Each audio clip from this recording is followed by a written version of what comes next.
Hi guys, my name is Daramola Olamide and this is Talk with Ola. Welcome back to my channel guys.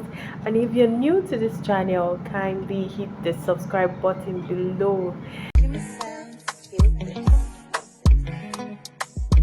If you're new to this channel, kindly hit the subscribe button below for tips on personal development and growth.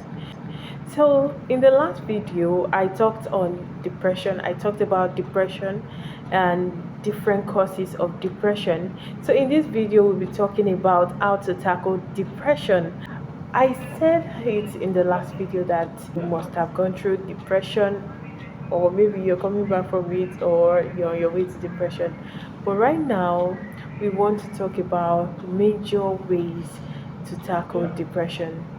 2020 to 2022 were my darkest years, and trust me, when you're talking about depression, I know what it means, and I do not pray to go down that lane again at all at all.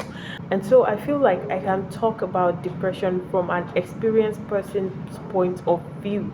And if you are depressed right now, I pray God brings you out of it. And that is why we are making this video today, because we have a lot to learn about depression.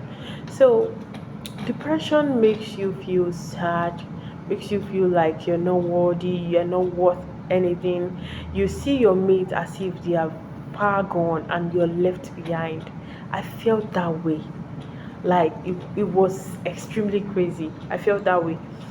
But thank God, because I was able to come out of it, and I am trying to bring my experience and what I have learned from that process, from that journey, and try to share with you in order to help you in that journey.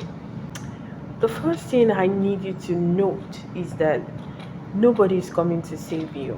If you are depressed, just have that at the back of your mind that nobody is coming to save you. You only have yourself.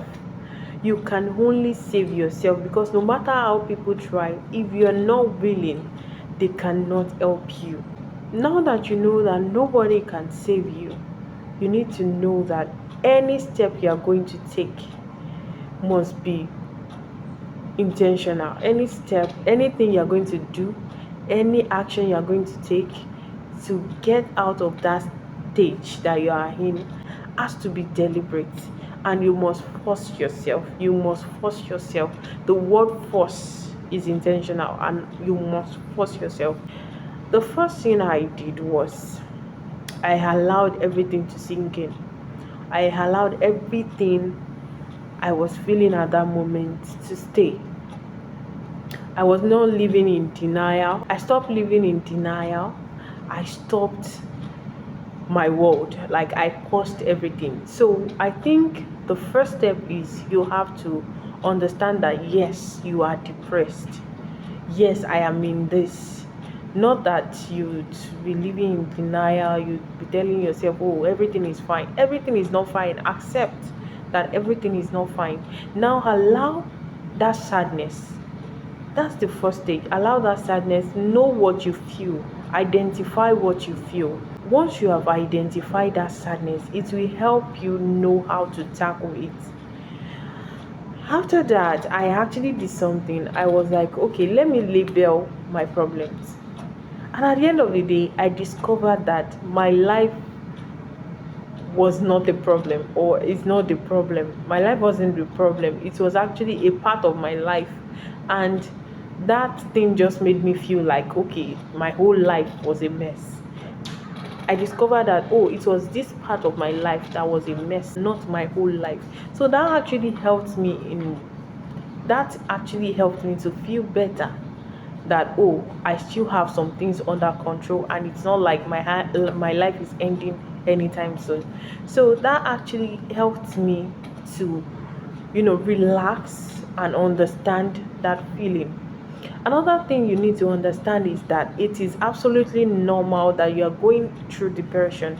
I mean, if you're Nigerian, come on, it's absolutely normal that you are going through depression, because honestly, if we think about the stress of this country, don't let us talk too much about it. We all know We have all been in there, so we all know what's going on. After accepting where you are at and labeling your problem, remember I said you only have yourself to save you.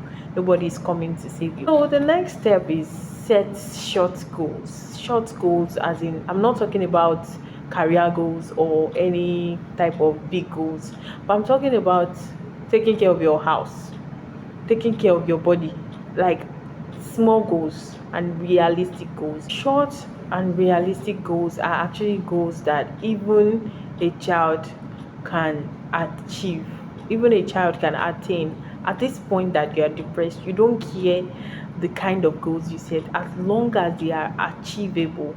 Please set it. Once you achieve it, trust me, you feel good about yourself.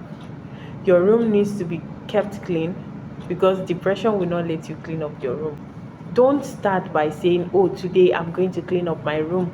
Start by saying that, okay, today I'm taking out the trash can in my room. Let me go and throw it out. That is a very short and achievable goal. So that will make you feel better about yourself. And once you're done with that short task, jump to another short task until you are done with the whole process. If, for example, the end goal is to clean your room, you can start by saying, oh, by 11 o'clock I'll take out the trash can, by 2 o'clock I'll sweep the floor, by 7 o'clock I'll do this and do that. Trust me, at the end of the day, you will feel good about yourself.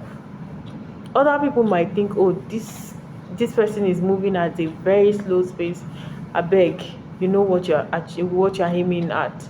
So please take note of that. Short and realistic goals help a lot. It cannot be overemphasized. You need to also tell yourself, remind yourself every time that Rome wasn't built in a day. So you need to take it easy on yourself. And another thing I want you to know is that you will feel like your mates are going. Whenever you are depressed, I beg, let them go. Let them pass you by. I don't care.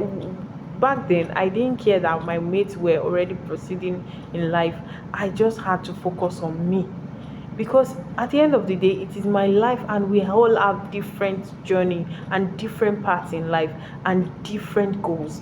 So I wouldn't compare myself with any other person because, oh, this person is doing better than I am. I know what I feel part time, and I am not going to lie to myself that I feel good about myself when I know I need to take a break. So taking a break means you want to improve on yourself, and there's no harm in actually admitting that you need improvement. Because back then I remembered I was into different businesses and all, and it was failing, and I had to tell myself, no, no, business is not for me at this point. Although I love business, but I needed that break to learn and to tell myself, oh, this is the time to work on yourself. So I told myself, okay, let me just take this time to settle myself and improve myself, which was what I did. So you need to know that everybody has a different part in life, everybody has a different pattern, everybody has different goals. So you must be true to yourself and do not compare yourself to others. One major thing that really helped me was that I got up from my bed. And what did I do? I started working out. Workout, as big as it is, can actually be broken down. So I started by, lifting my hands, jogging, squatting, and at the end of the day, I found out that I actually felt better. I was like, this is not bad. I started from squatting 10 times to 20 to 30 and all. And from that point, I noticed that workouts actually isn't really about physical fitness. It also helps with mental fitness. You feel like you've completed something. It releases this energy hormone in you, and you feel good about yourself. So you might want to try that. you know in the comfort of your house, you can just try lifting something. You can just do the normal sit up. You can just do regular exercises for like, let's say, 10 to 20 minutes per day. After this, just continue, be consistent with it. Remember, I told you that nobody is coming to save you. You need to work on yourself by yourself. So if you are not willing to do this, trust me, everything that I have been saying since morning will not work. Because if you are telling you to do this and you're not doing it, will someone come and force you to do it? No. You have to know that it is very, very important that you get up and do something about it, because depression can kill you. If you stay in that depression and decide that you won't do anything about it, apart from the fact that you can end up committing suicide, your heart rate might actually reduce. It is called hypotension, and when that sets in, it reduces the way your heart pumps out blood, and the oxygen level in your blood reduces. So that can kill fast, like faster than even thinking about suicide. You understand? So you need to work on yourself. You need to brace up and just say, you know what, life, I am going to work through. I am going to sail through. I am going to overcome. I am going to be victorious in the end. Now we've talked about almost three. In the next video, we'll be talking about more ways to tackle depression. But in the meantime, I hope this has been able to help you. If you are depressed or you have someone who is depressed, please share this video with them. As little as these points are, they are actually very, very helpful. They are the things that I did. They are the things that I did when I was in that stage, and that has helped me become a better person. And I am out of depression. I am hale and hearty. I am grateful to God for that, and I am never going to take happiness for granted again. So thank you guys for watching. In the next video, I'll be dropping in other ways to tackle depression. So if you're new to this channel, again, kindly subscribe, please. Thank you guys. I love you guys so much. I'll see you in the next video. I love you. Bye.